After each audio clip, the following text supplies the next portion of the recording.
Hey folks, Sally Riggs here, psychologist, fellow long hauler and your long COVID coach. And welcome to another Wellness Wednesday. So today I wanted to talk about something that is definitely going to possibly feel a bit controversial and definitely going to make you think.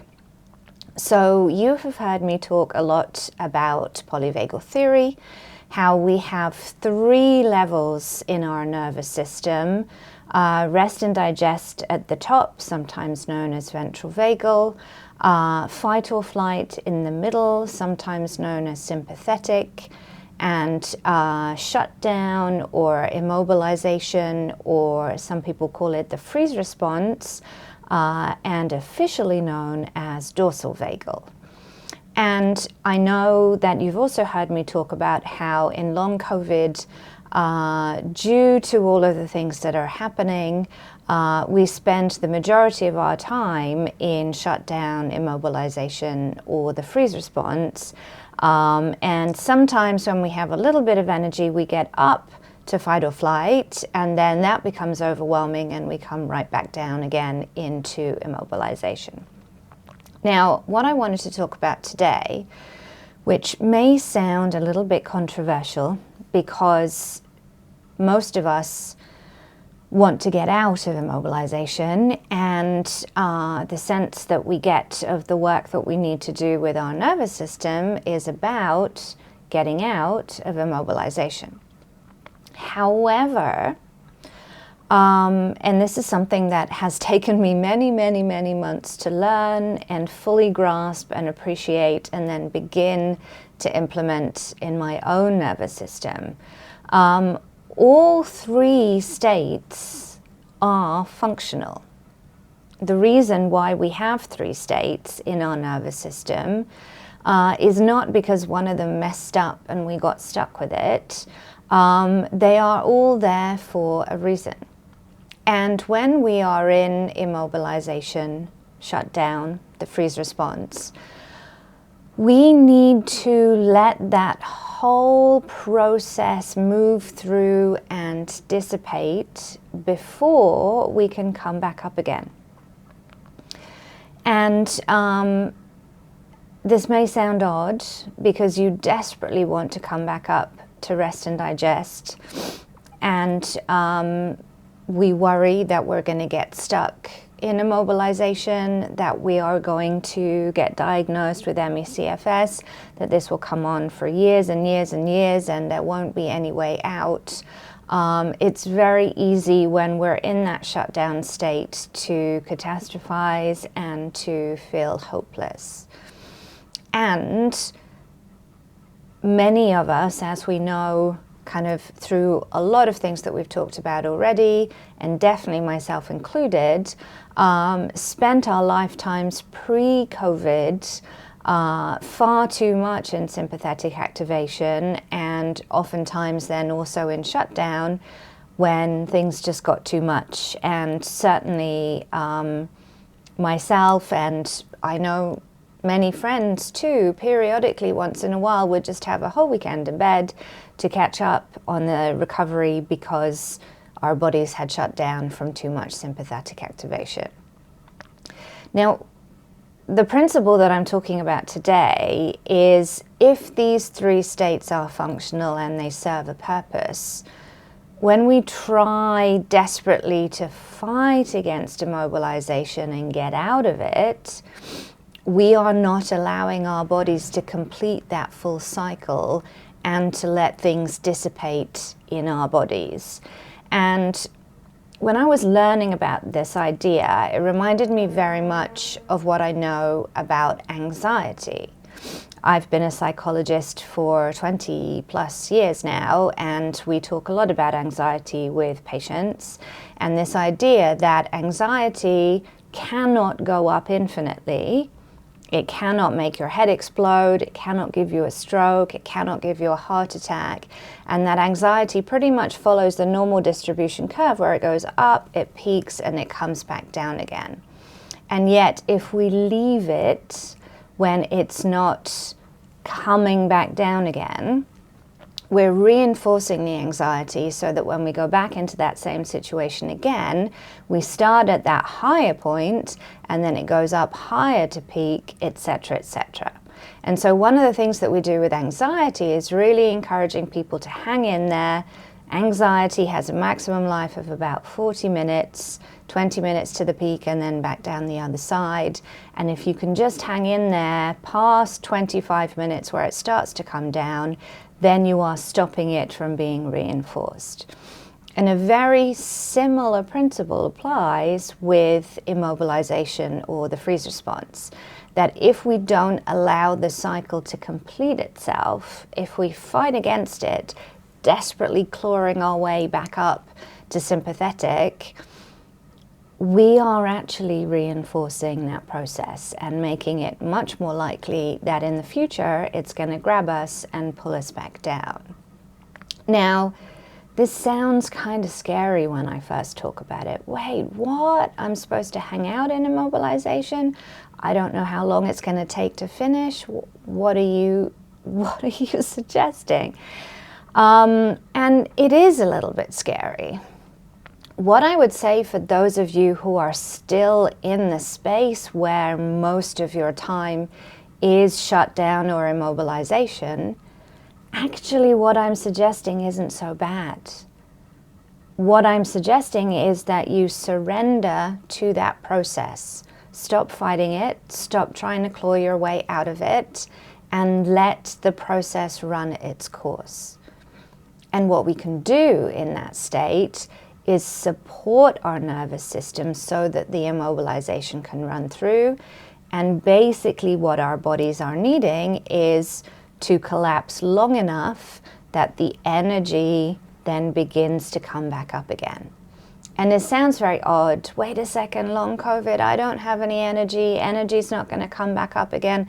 But that's part of what's happening. The freeze response has stolen your energy. And when the freeze response fully works through, your energy will slowly start to lift.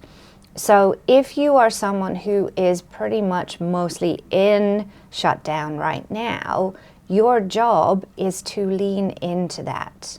Support your body as it moves through that immobilization response and completes that process. So you may want to, all of those things that we were talking about last week that we can do throughout our day to support our nervous system, supporting your arms, supporting your shoulders, supporting your head, supporting your neck. That may mean that you're fully lying down. It may mean that when you're sitting, your head is supported, your neck is supported, your arms are supported, so that you're not really requesting that your body do anything extra. You're just sitting there supporting it to finish out this response.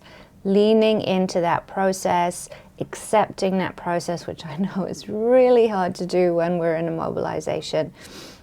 But that's partly why I'm explaining this to you, because if you know that that's how our bodies work and you have permission to lean into this rather than fight it, then that hopefully will make it a little bit easier. Now, for those of us who are a little bit further along in our recovery and are not spending all our time in immobilization, this is actually a little bit more scary because, wait, you're telling me that when I feel a shutdown coming on, I shouldn't fight against it? I should just let it happen? Well, the real answer is yes. And that's tough because if you're trying to get back to work or you're taking care of kids or whatever it is that you're doing in the daytime now that you're feeling a little bit better, the idea of giving in and just putting those things aside for however long it takes can be scary. And sure, we can use those strategies in the moment if it's not the right time to bring ourselves back up into sympathetic, and that is part of the process, learning to move through the different states more flexibly. And just like with anxiety, the thing we want to keep in mind is that ultimately, if we do skip out on completing that immobilization cycle, it will come back and grab us later on.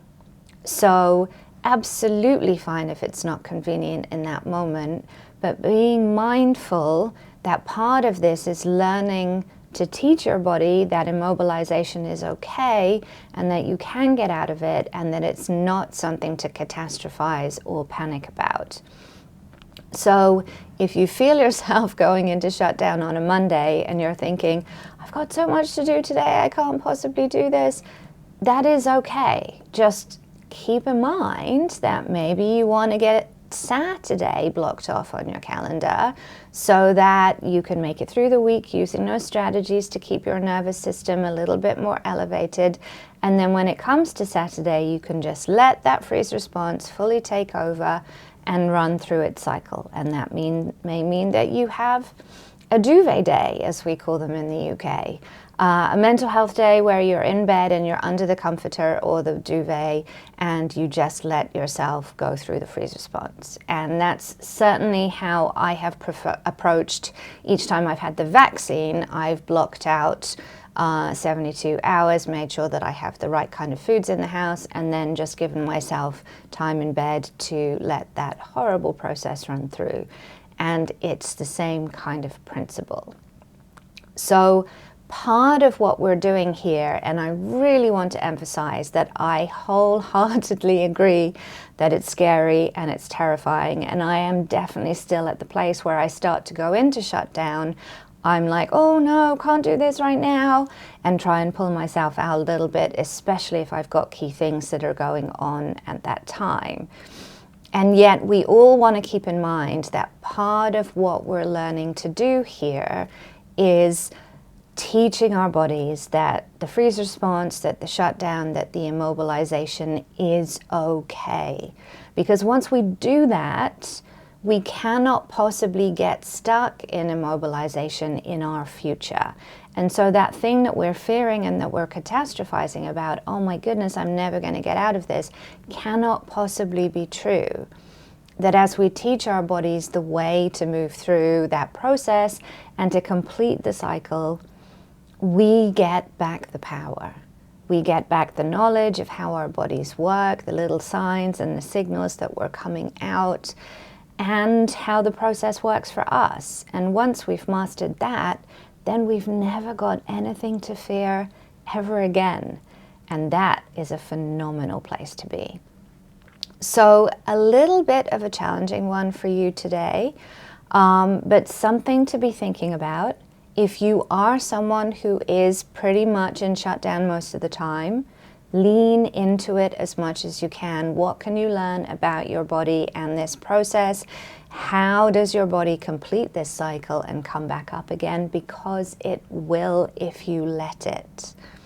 And for those of us who are doing a bit better, the challenge is to let yourself go into that shutdown when it comes and learn what it feels like to then come back up again. And that is the ultimate empowerment that we are looking for. I hope you have a tolerable week. I will see you again on another Wellness Wednesday. The usual links are below if you want to join our Facebook group, sign up with a call with me, or to join our next workshop. And watch this space, because I'm thinking about not a new topic, but maybe just a different way of setting up the next workshop, which will be, forgetting the date off the top of my head, good old COVID amnesia, but it will be on the link below, in February sometime. So watch the space. I'm going to work on that hopefully sometime this week, and I look forward to potentially seeing you there. Take care.